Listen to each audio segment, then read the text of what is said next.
तो एक केस था, शायद उदयपुर का केस था, आई थिंक, पता नहीं कहाँ, शायद उदयपुर का था। केस बताता हूँ वो क्या हुआ है। 3-4 लड़कियां, उनकी मम्मी की तबीयत खराब हो गई थी, उनको हॉस्पिटल में डाला। हॉस्पिटल वालों ने पहले तो चेकअप किया, चेकअप करने के बाद बताया कि भैया आपकी मम्मी को कोरोना है, कोरोना पॉजिटिव है, आप जाओ, आप वैक्सीन खरीद के लेके आओ।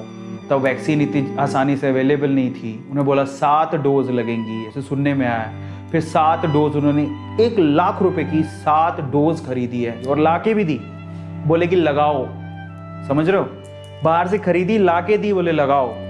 वो डॉक्टर कहते रहे कि हम लगा भी रहे हैं। और रात तक मम्मी की तबीयत ठीक भी थी, लेकिन जैसे वो सुबह आए, दोपहर तक मिलने नहीं दिया। फिर उसके बाद बोलते हैं आपकी मम्मी की डेथ हो गई है। And they were like crying.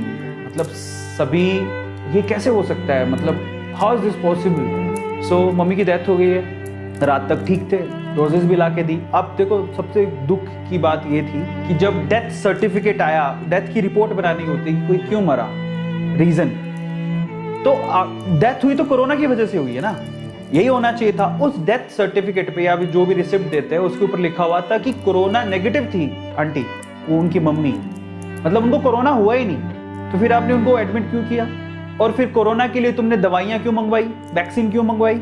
और उन्होंने फिर वहां पर वो हॉस्पिटल के सामने बैठ गए। बहुत ज्यादा हो हल्ला हुआ इस चीज पे। तो बड़ा दुख की बात है कि ऐसी सिचुएशन में जहाँ पे लोग मर रहे हैं, लोगों को आपकी हेल्प की जरूरत है, वहां पे हम लोग फायदा उठा रहे हैं। Very bad. तो बहुत दुख की बात है यार। लोग बहुत भरोसा करते हैं डॉक्टर पे, डरते भी हैं बट भरोसा भी करते हैं, क्योंकि आप उनकी जान बचा सकते हो। जब कोई बीमार होता है तो आपको लोग भगवान का दर्जा भी दे देते हैं कि प्लीज बचा लो, और अगर बचा लेते हो आप तो आपको भगवान मानने लगते हैं। मैं आपसे कहूंगा कि लोगों की नजरों में भगवान बनना, राक्षस नहीं।